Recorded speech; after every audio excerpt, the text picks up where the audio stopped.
in this podcast very quickly, just to give a shout out to two of my sponsors. First one, Double R Hat Company.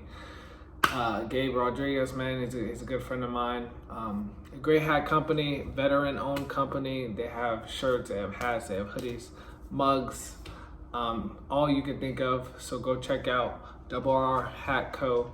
on Instagram. And now to my second sponsor, I'd like to give a major shout out to my boy Irizarry. His handle is JT underscore Izzy. That's JT underscore IZZY. He is with Evolve Fitness, which is basically one of the best personal trainers I know personally. I've been to over 20 countries, and he gets the job done when it comes to your macros, tracking all of that, when it comes to your fitness plan, whether you're trying to bodybuild, whether you're trying to lifestyle, whatever case it may be. He's your go-to guy. So thank you guys again. How's it going, everybody? Welcome to episode, I believe, 26 of the Nick of Time podcast. Super excited. As always, we have a very special guest today. Actually, the guest that we have today is somebody I met via Instagram. Somebody who, in a matter of days, has inspired me to push myself to better goals and become a better version of myself. So, long behold, Zach Curtis. Would you like to introduce yourself? Tell the people a little bit about you. What's up, guys? So super excited to be here on the Nick of Time podcast. I love the play on words with your name, Mr. Nick Adams there. Appreciate the intro, man. My name's Zach Curtis. Like you said, I'm a BPN ambassador.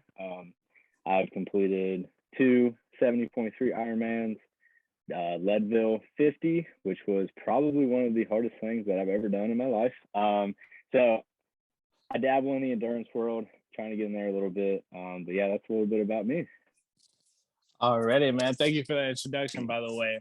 So I guess kind of how we connected via Instagram, what kind of led you into the journey of, I guess, triathlete / runner / all this fitness journey that you've been on? Because it's a very like unique, and I've noticed, the short amount of time I've been doing it, it's very niche. You know what I mean? Like, Yes. you either know about it or you don't. There's no like, oh yeah, I've done that once or twice. Yeah, for sure. So I'll bring it back to late 2020. I had recently left my job, my first corporate job out of college. It was just something that I just didn't really enjoy. I was trying to, kind of dabble in a little different career path and whatnot, and ended up getting my real estate license. Well, I ultimately failed pretty hard with real estate, and it's nothing that I'm ashamed of. It's just one of those things that, it's a lesson that I'll take with me for the rest of my life. Hope to get back into it one day. But anyways, so early 2021, I was in a weird headspace. I wanted to lose some weight. It wasn't really like a new year, new me type thing. I was always consistent in the gym, just kind of, monotonous though. I would go in there, do some curls, do some squats, and then leave, like nothing too crazy. So I was in the gym, and I really wanted something to motivate me.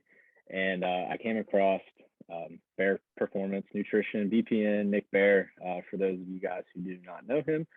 He was training for an Ironman. And so me, never really heard of an Ironman before. I had, at this point, never even done a 5K. So he would post, weekly YouTube videos of his training for his Ironman, his endurance prep. So I made it a goal. I was like, no matter how long his YouTube video would be, I would sit there and I would either do the stair climber, run, walk, whatever, just trying to get some cardio in with a little bit of weight.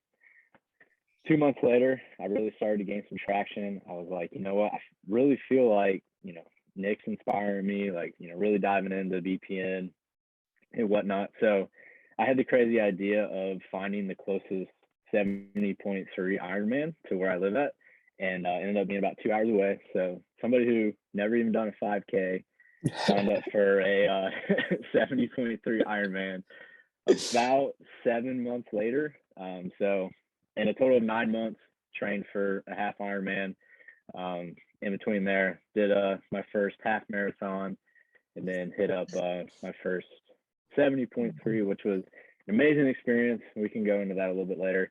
But after I finished that, I just like kept wanting to build.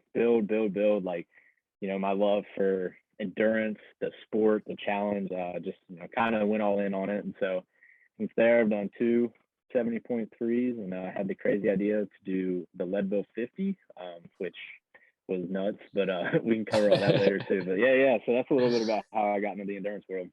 That's awesome, man. I remember seeing this like commercial. It might have been something on YouTube where it's like a guy. It's like it's not for real. It's a joke. It's a parody. But this guy's like having a heart attack in 7-Eleven.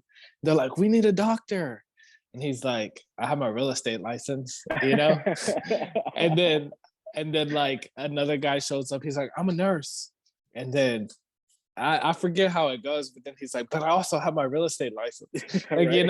and then an actual doctor shows up. He's like, "I can save him." He's like, and then they said like, somebody said that like a house is for sale like down the road.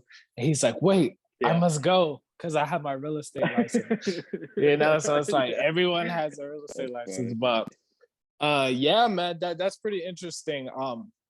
I know probably in a few episodes I've dabbled, but I never really told my whole story on how I got started.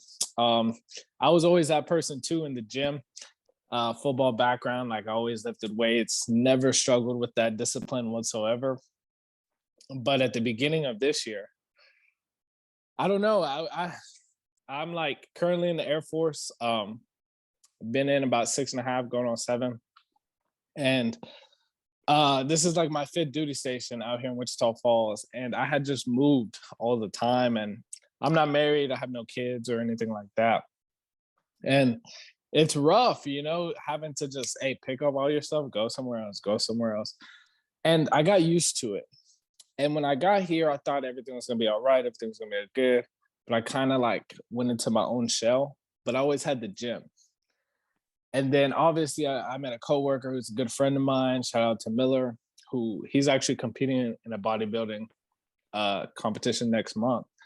But he was my workout partner, and we would have like these hard like leg days and go really hard in the gym. And I was like, mentally, I was still stuck. That was the first time I reached out, started going to therapy, because I had a lot of, we're not gonna get all the way into it, but I had a lot of deep stuff going on in my life.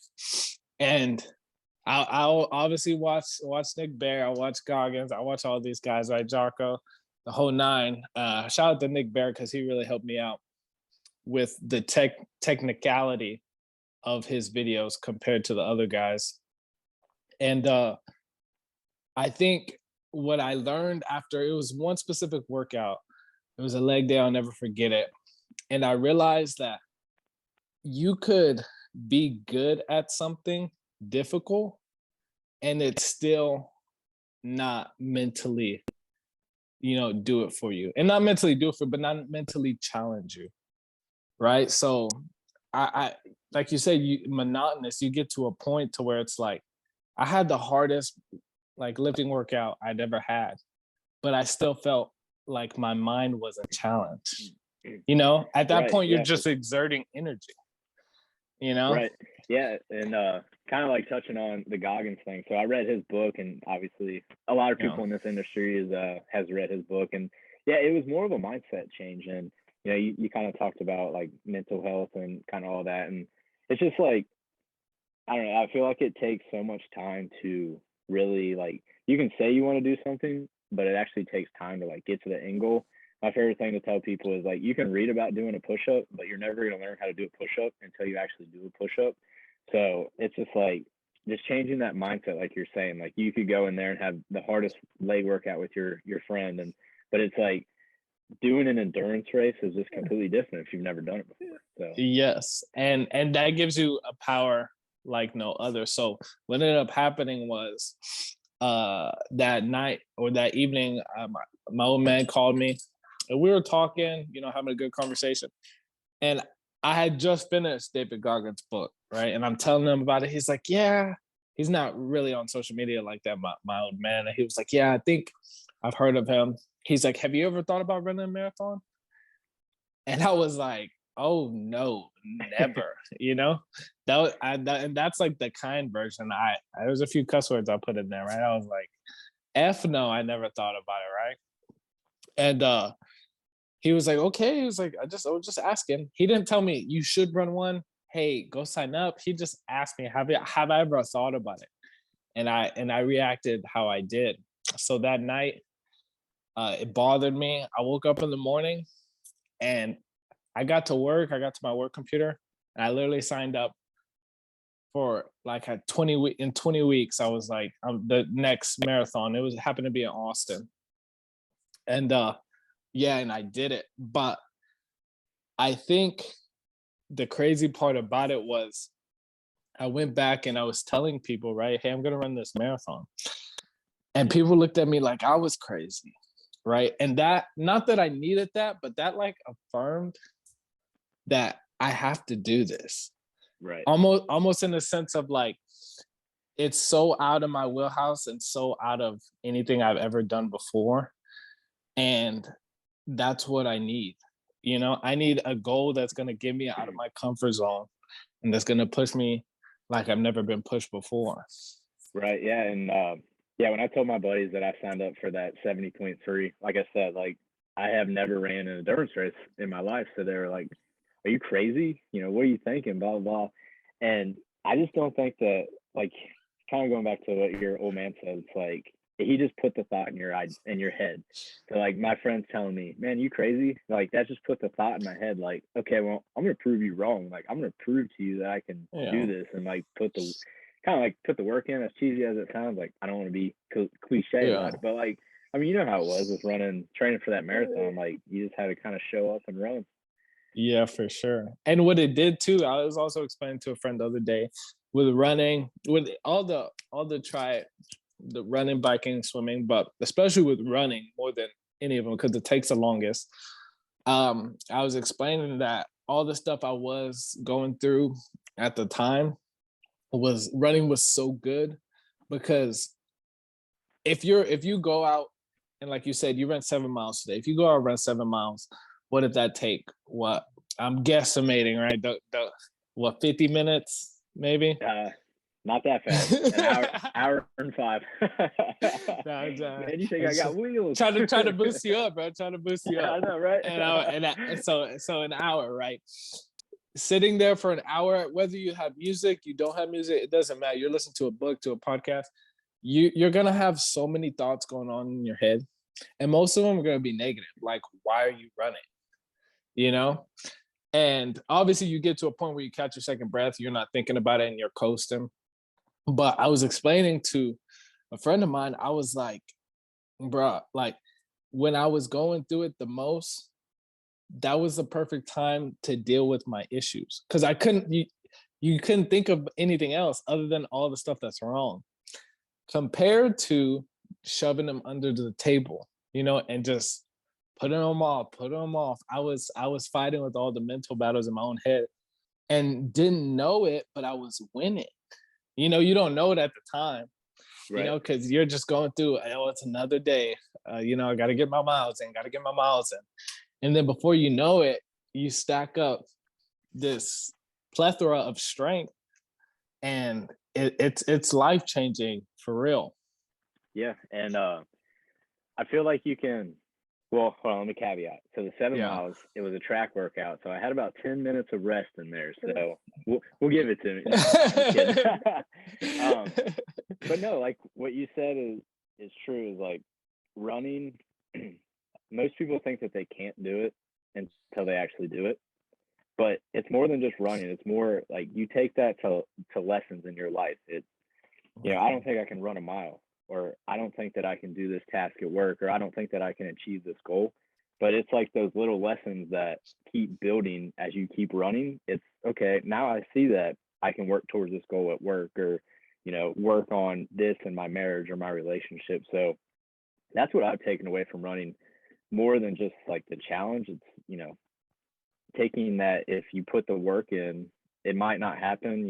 I didn't run a marathon the next day that I signed up for running a marathon. It took, that 20-week build. So it's just taking those lessons and like implementing them into like everyday life. So No, for sure, man. So one thing I guess to finalize this topic and segue into the next one is like, I always tell people this when they tell me I'm crazy, right? Because I went from the marathon to, okay, now I'm doing the Ironman. And people are like, well, you need to do a half one first. You should do a 7.3. And I'm like, I should, but guess what? I'm a savage and I'm just gonna go for it. You know what I mean? And if my legs give out on me, like, you know, they give out, but I'm training, I'm focused, and I got a goal. But when we talk about crazy, right? I think it's relative. And that's what I try. That's another message I try to explain to people. Because when you tell somebody, hey, I'm gonna do an Ironman, or I'm doing this race, or I'm running a 50-mile run, or whatever the case, people think that's crazy. And I'll tell somebody like a good friend of mine who is a engineer, right? I'm like, dude, I suck at math. Like, do you realize you think I'm crazy, but crazy is relative. I was like, but if you just step out, and you don't have to make it your life purpose. Engineering is what you love to do. But if you stepped out and did something that you just like absolutely sucked at, and you got some sort of progress by doing that, it could be a hobby, whatever the case, it doesn't have to be running. I was like, it's gonna change your mentality on how you accomplish things, which hence changes how you go through life. right. You know what I mean? I agree with that. Yeah. Which is kind of crazy. But segueing into that with the craziest relative, talk to me. We kind of talked about it a little bit, but as much as I've done this podcast, I don't think anybody has ever, or I guess has ever really understood the role model aspect. Talk to me about your role models, because I believe we definitely have similar ones, and the way we live our lives. Yeah, so the obvious one that you're hinting at is Nick Bear. Like I started this podcast off as, I don't think that I would be where I am today without, kind of discovering his brand or his videos, because before 2021, I knew nothing about the guy. I didn't even know what VPN was, to be honest with you. So I think the way that he goes through life is, and he says it all the time, it's very directional. He doesn't aimlessly shoot for a revenue quota in his business, a pace in his marathons or his races. Like, everything is very goal driven. And I was listening to one of his podcasts today that was, I forget the name of it, but he was talking about defining success. And I really resonated with that, because a lot of people in this social media world, success is, the Lambo or the yacht or the money, superficial stuff. So, and it's just like he was talking about, the money is one thing. Like, obviously he has money, he's created, he's talked about it, started this business in his college apartment, but just keep grinding and keep building on that is the reason why I kind of resonate with him. And role model wise is, I don't look like the guy, I don't run as fast as the guy, but you can just take his model and implement it into your own life. So, and I would assume that you would feel the same way about him. So yeah, well, that we talk about crazy is relative, right? Like the first time I ever heard about Nick Bear, it was in 2019, and at that time I was deployed in Kenya, which we were really out there. I know Kenya sounds like a beautiful place, but we were on the border of Kenya and Somalia. So we weren't that far away from danger, But luckily, no attacks or nothing like that happened while I was there. About a year later, the camp did get hit. But I was security forces in the Air Force, so that's kind of the police. But when we're deployed out there, we're guarding the base. So we're sitting at these towers with these big guns and stuff like that. And I'll never forget it, because it was New Year's Eve. And our schedule, we worked from noon to midnight. So we get to work at noon. Me and this one guy who we worked out all the time get into this tower. And it's not a tall tower, what you're thinking. It's built up on HESCO barriers. It was like these boxes of dirt.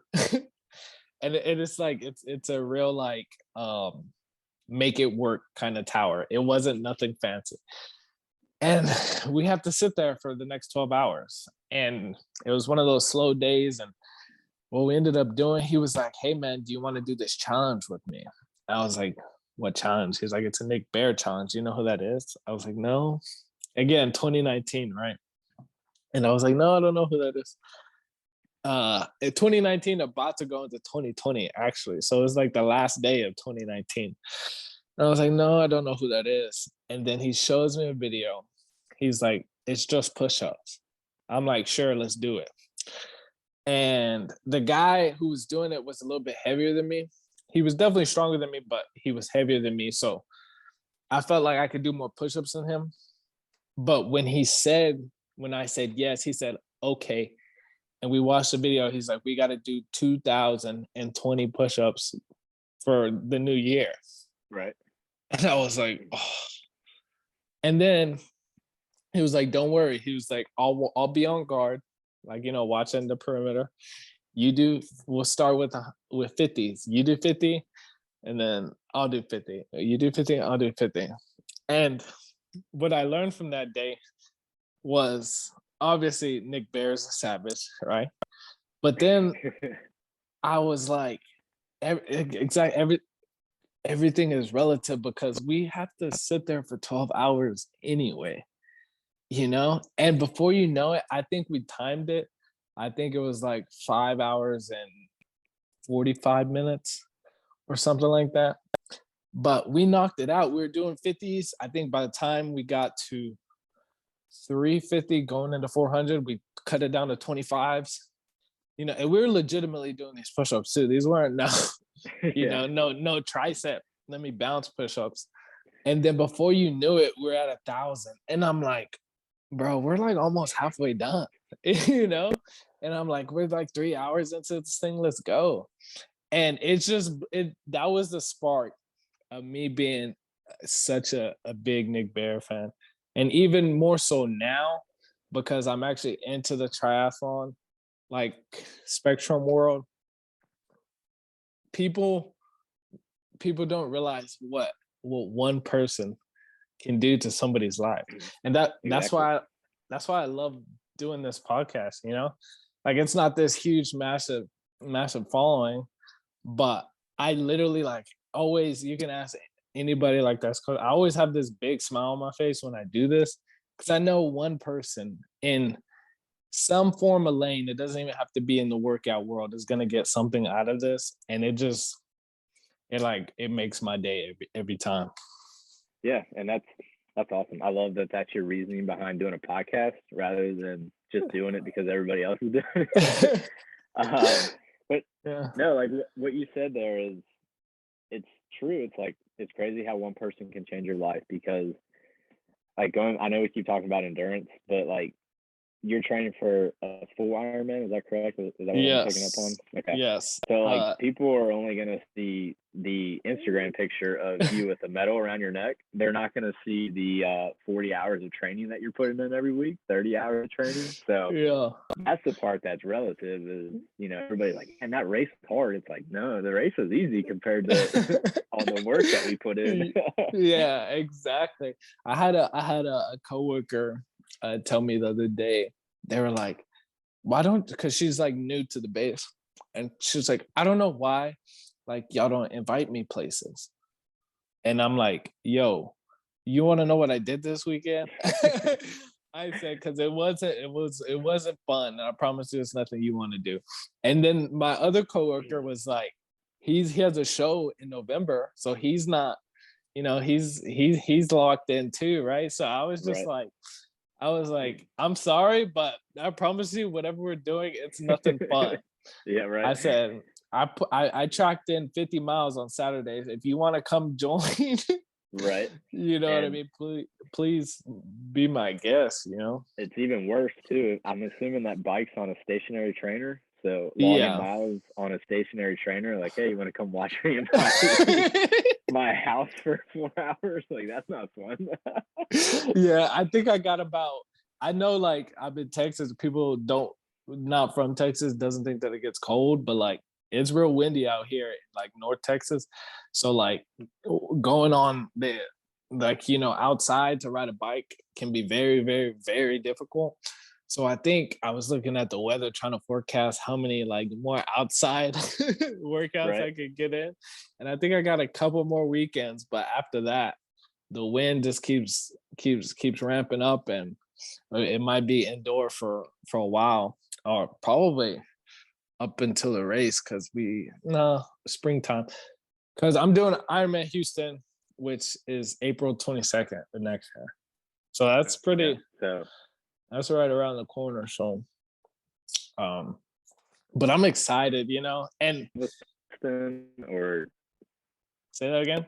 Woodlands. I said, is that this? No, is that is it the same one as? Sorry, Iron everybody. Now you're kind of Man? breaking up. Can you hear me? Are we back? Yeah, I can hear you. Okay, cool. You just kind of broke up a little bit, but I can hear you now. Everything's good. What did you say? Is that the what? Is that the one in Galveston or is it actually in Houston? Oh, it's in Houston. It's Woodlands, so it's like North Houston. Yeah. So fortunately, I it's got you. on the lake, not on the ocean, because I know that's a different kind of beast. Oh yeah. So I'm fortunate in that regards. But tell me a little bit. Before we get into I want to talk about mental health. But before we get into that, tell me when you finish your first 70.3, right? Your first Ironman. How did you feel, and did like your friends or people close to you realize like what a kind of accomplishment that is, or was it kind of just like, this is just me, and like only I truly understand? Yeah, so actually on my shoes before the race, on my running shoes, I wrote "Go one more" on one toe and "Stay hard" on the other. And a mile left in the race, like I was like, "Screw this! This is like I'm ready for this to be done." And so it was raining, and I remember looking down at my shoes and reading those two phrases from obviously Nick Bare and Goggins. And when I crossed the finish line, it was emotion, and obviously like I mean you can judge me all you want. I cried a little bit. I was like, No, bro, I'm gonna be bawling like a little baby, man. And the way that our race was set up was like the family, once you cross the finish line, they were like right there. The other Ironman I did, I couldn't find my family for like 15 minutes, so like the high of crossing the finish line was kind of gone. But yeah, so for the first one, definitely my mom, she teared up because I think she realized how big of an accomplishment that was. Knowing, obviously seeing me grow up, I played sports, but never like I loved McDonald's. I loved, all the Yeah. unhealthy food. I was just a little chunky kid. So seeing like her son do that was awesome. And then my dad being there, he's also somebody else like that's a role model to me. He was actually in the Air Force as well. So kind of a little connection there to you. But That's awesome, man. yeah, I mean, I think that like that accomplishment of crossing is something that I'll never forget. And just like that feeling that goes through, like you just put in all that work type thing. So it's definitely a feeling I wish that everybody could feel. Yeah, for sure, man. And that segue into like the whole mental health aspect of it. So after I finished that marathon, this was the beginning of this year. I was like, people were like, "What's next? What's next?" I said, "Dude, I don't want to think about running for like 3 days." So I took 2 weeks off, and I decided, let me go outside and run 2 miles. And it was the hardest run I had ever done in my life, ever. And it was only two. I just finished 26 and I couldn't run 2 miles. Right. And I knew something had to change then, right? And then this wasn't the first one, but this was a big one. I had a coworker / friend of mine that took his life. I was stationed with him in Turkey, and shout out to him, and may he be resting easy up there. But yeah, that was rough, right? And he wasn't per se a triathlete, but he was like the hardest, most like coolest guy I've ever met. So he was enlisted Marine, goes to the Air Force, commissioned, so becomes an officer, which is like, that's hard to do in the Air Force, let alone from another service, you know, enlisted in another service and then commissioned into the Air Force. The hardest charger, such a good dude. Like, you know, people would be on base and, you know, they'd be drinking a lot and he would just drive around on his free time and just like give people rides. Like, that's what he did for fun. You know, like that kind of guy. He was such a good dude. And being that kind of a hard charger, he took his own life. And that was my biggest motivation to do this Ironman, you know, just in honor of his name, but in honor of all the people, you know, going through those battles that may seem unbeatable. And I want to be able to shine some light on that and let people know that they're not alone, you know, that there is people out there that care about you, that are better because you're around, you know. So when you think about mental health and the stigma in today's day and age, what are your thoughts on that? Yeah, man. You know, obviously, rest in peace to your buddy. Yeah, I think, I don't know, mental health is something that's near and dear to my heart because, like I just mentioned, my dad, he was in the Air Force, and now his career, once he got out, is he's a career firefighter. And so firefighter, paramedic, and they kind of, I would hope you would agree, fall into the same bucket as military, police. And so I didn't choose that career, but for a little bit, I was in that career of the fire service. And just what I saw, I just couldn't go through, or I couldn't imagine somebody going through that for 20 years, 25 years of their life. So mental health has always been something that I advocated for in these races. My followers, I don't really post a lot because I don't want people to think that the only reason I'm doing these races is to raise money, even though that is one of the reasons to do these races. But throughout my endurance races, I raised close to $2,000 for different mental health nonprofits or scholarship funds for guys in the fire service who have passed. So while I didn't go down that career, I definitely can feel how you kind of feel about that, because my dad, you know, you kind of got to separate the job life from the home life. But I know that those guys take that home with them. I know that he's lost some close friends through them taking their life. So the 22 a day, the run 100 miles to stop soldier suicide, like that is definitely in my wheelhouse and something that I wish that everybody would do and, you know, really pay attention to, because, you know, as I don't know, you know, guys are different, but you guys are heroes in a lot of people's eyes. So yeah, that's something that I advocate for a lot. I appreciate that, man. But yeah, it doesn't matter what your job is. Like, you know, like you said, even outside of the firefighter career field, even doing it for a little bit. My best friend is a firefighter / EMT. He actually is teaching at the schoolhouse now. So he's like, dude, I get to like take a break. You know, Yeah, right. you get to take a break. But yeah, and that's the thing, man. Like, I also think it doesn't matter who you are and what you do. Obviously, rates are higher in these kind of, you know, professions and whatnot, but your worst problems are your worst problems. You know, to a 15-year-old teenager, a breakup is probably, you know, the worst thing that's ever happened to them. And that's, you can't belittle that. You know what I mean? Because that at that time is the worst thing. So you got to be able to, you know, take care of people and just recognize that, you know, we do really have a short time on this earth. And I know you just, you know, from the conversation we have, don't plan on wasting it. Yeah. You know? Yeah, same with you. For sure. And I think like what you said is like staying on this topic for a minute is just knowing that you're you're not alone. I know that people, like you said, think that mental health is a stigma and like, oh, I don't want to reach out because I'm bothering this person.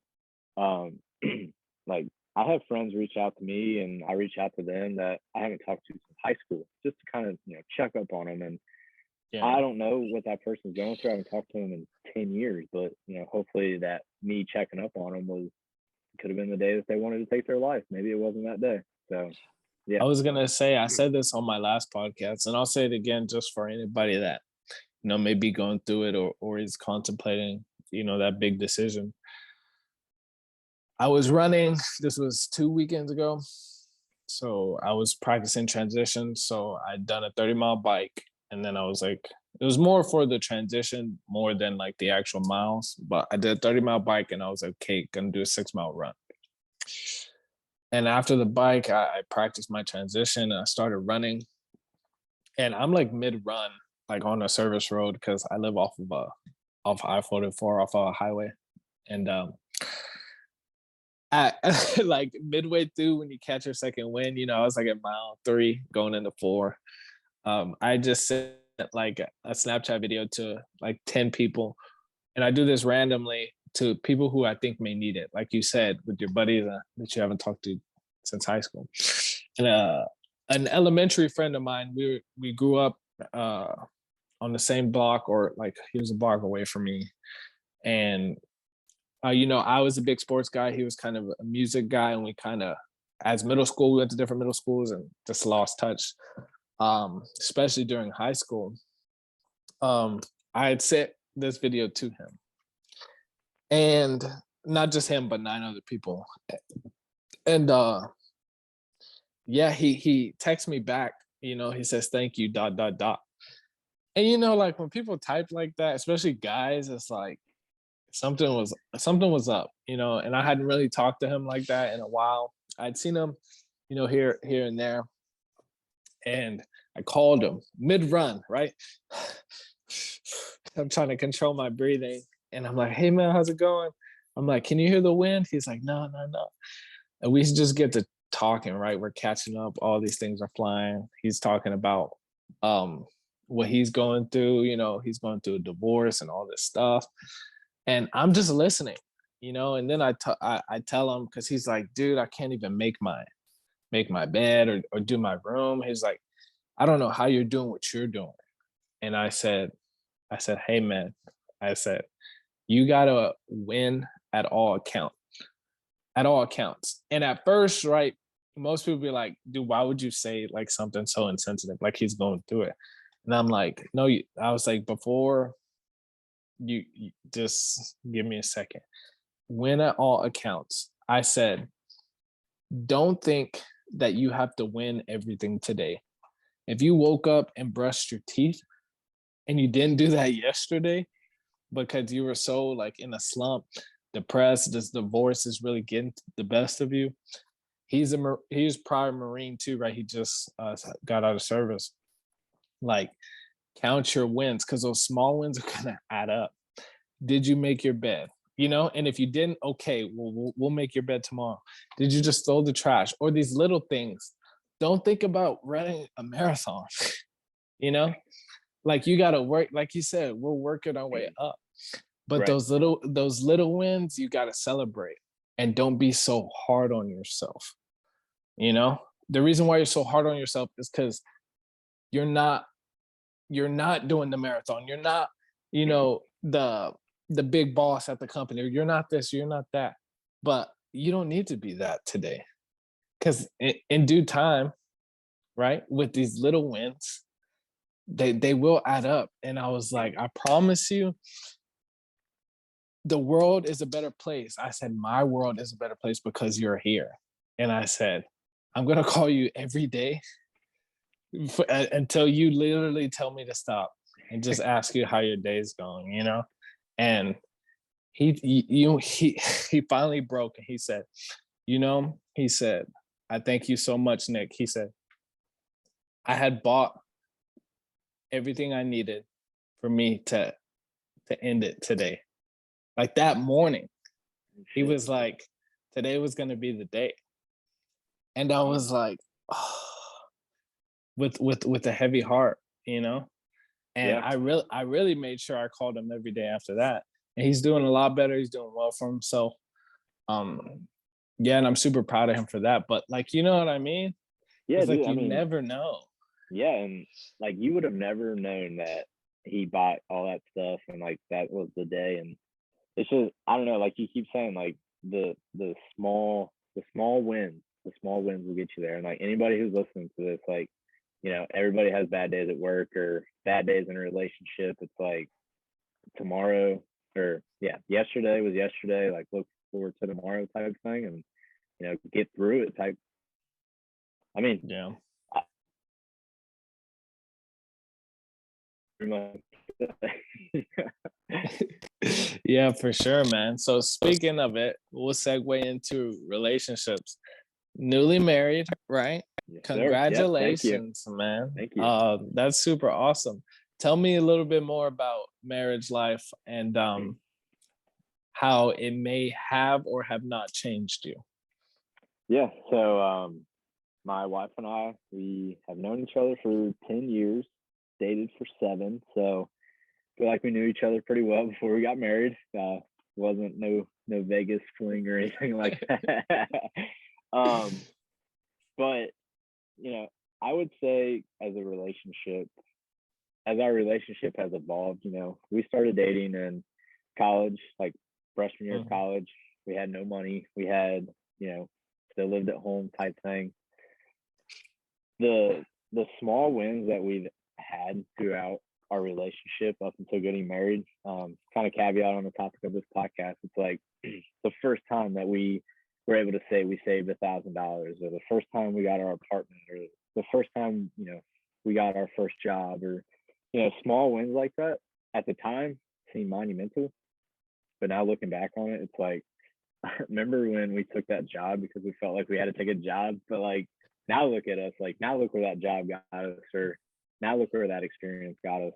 So I will say that my wife is definitely my best friend. She hates running, but she spent an hour and 10 minutes on the track with me just walking around. That's 'Cause awesome. that's like our quality time together, is like in the gym doing those types of things. So as a newlywed, I would say nothing has really changed because we lived together and we been together for so long. But I think that, like I said, like we're gonna experience those new small wins that are gonna seem so monumental at the time, but it's gonna be something that we can look back on our life and be like, remember when that happened, or remember this story, or so on and so forth. So I'm definitely excited to see where our relationship goes. No, for sure, man. I like that. And I added that in there because I just think it's cool, I believe in love. I'm a firm believer in love. Hasn't happened to me yet, but we're working on it. Somebody You get know what this I mean? man. Somebody wipe up Big Adam. Yeah, we're definitely working on it, man. And yeah, I just want to be, when that time does come, be the best man that I can be. So why not work on me as much as I can now, Right. for my future partner. So that's awesome. Yeah. And I just love hearing those stories, And I'll say, like, through all these races, all the trainings, she's the only person who I've seen, or who I've saw, I don't know, the transition of like, that small win of, hey, I'm gonna watch this dude's YouTube video while I'm on the stair climber, to, hey, you want to come be my one-man race crew at Leadville and follow me around for 14 hours? So that's super yeah, dude, cool. she's a true. That's awesome, man. Well, let's give a major shout out to the wife. Because to have somebody in your corner like that and really believe in you, I don't think people realize how much, especially during these long races and stuff, how much fuel it ignites into somebody else. So that's super awesome, man. Yeah, for sure. So tailoring down, getting kind of towards the end here. One of my favorite questions to ask is the 4 people question. We talk about a dinner table, right? You got 4 people you can have dinner with. Who are the 4 people that Zach is having dinner with? So when you asked me this question, I didn't want to be cliche and say, Bill Gates or Jay-Z, because, what are those guys going to get me? Like, they're not going to give me any of their money. So I wanted to sit down with somebody who was like genuine, somebody I could have a conversation with.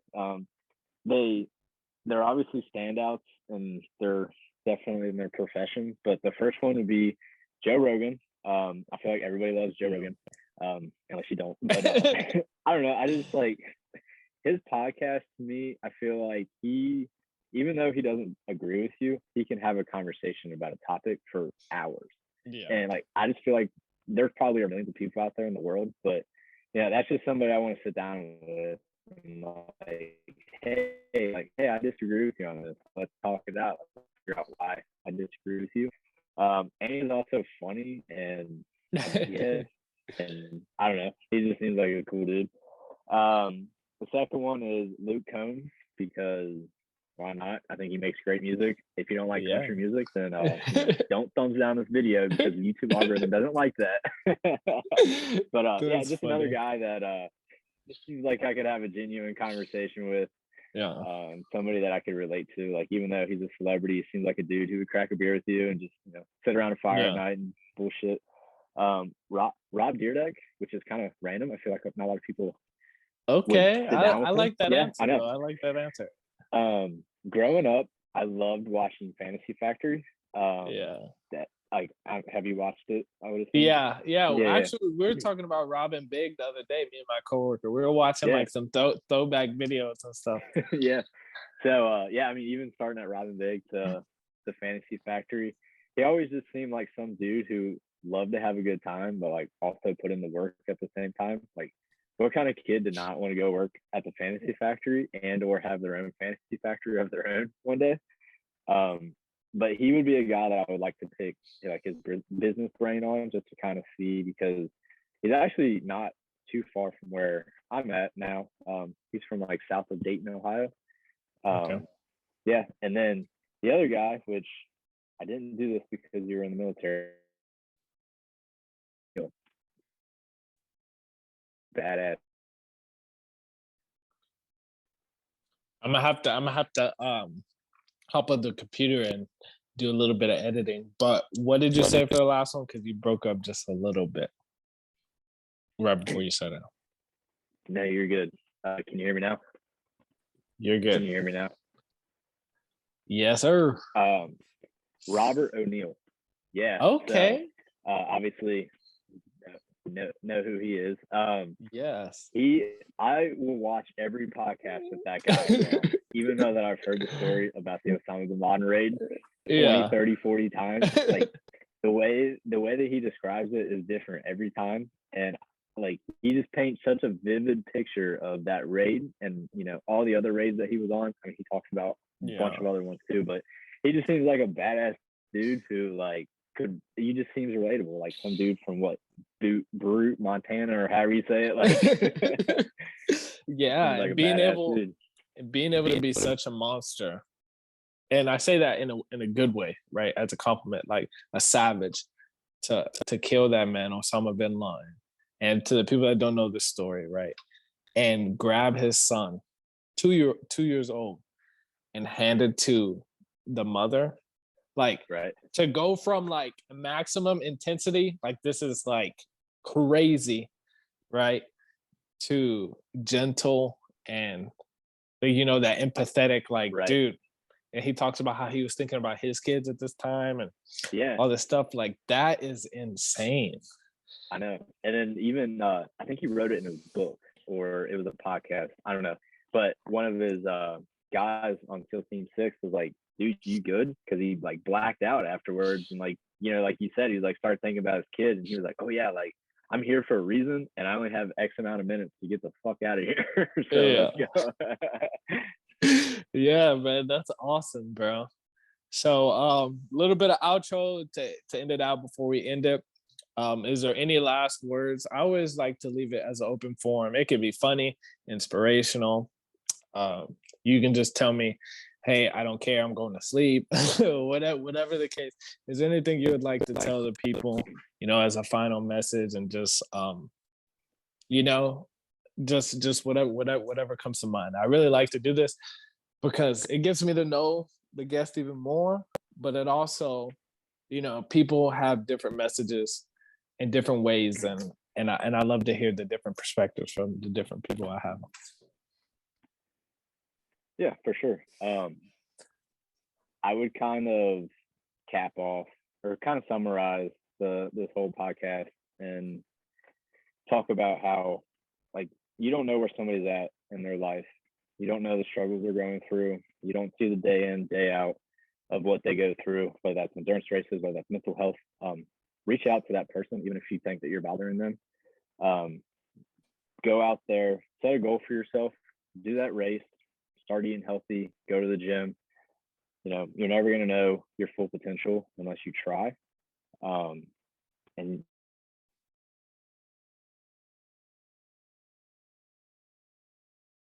cliche more, because that's what you got to do.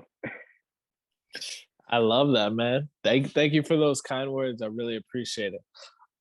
One more thing before I let you go, as you've been an ambassador for BPN, you gotta let people know where they can find you and support the brand, man. Yeah, for sure. For sure. Yeah. My Instagram is at Zach_Curtis. You can find me on Instagram. I'm pretty much just on Instagram. I have a YouTube channel, Zach Curtis. I post random vlogs here and there. Definitely not consistent with it, but yeah, if you're interested in BPN or know anything about the brand, my links in my bio on my Instagram. So appreciate the support. And yeah, thanks. Yeah, for sure, man. So shout out to Zach. Shout out to all the role models out there. Shout out to Nick Bear. Shout out to Goggins. Shout out to Jocko, Cameron Haynes, Jordan Peterson. I'm trying to think of Neil deGrasse Tyson, all the people, Joe Rogan, all the people we listening to that really help us, be the ultimate person that we want to be going forward. And again, Zach, thank you. I built a friend tonight, and hopefully we can continue to support each other on our journeys, man. Yeah, for sure, man. And good luck in your Ironman. And I appreciate this. This is awesome. I'm sorry for my internet. It's definitely on my end. No, it's all good, man. It's all good. Yeah, for what it's worth, there's more than enough content in this to make a difference, and that's why I'm here. And I'm glad you sorry, baby, it's my dog. Say hi. And I'm glad you were able to join me as well. So we'll be in touch, man. And yeah, thank you again. I believe I'll try to get this to drop tomorrow. So yeah, so you can see it. Man. Awesome. Thanks everybody for tuning in. Appreciate y'all. Thank you. Alrighty, take care. Hey, you too.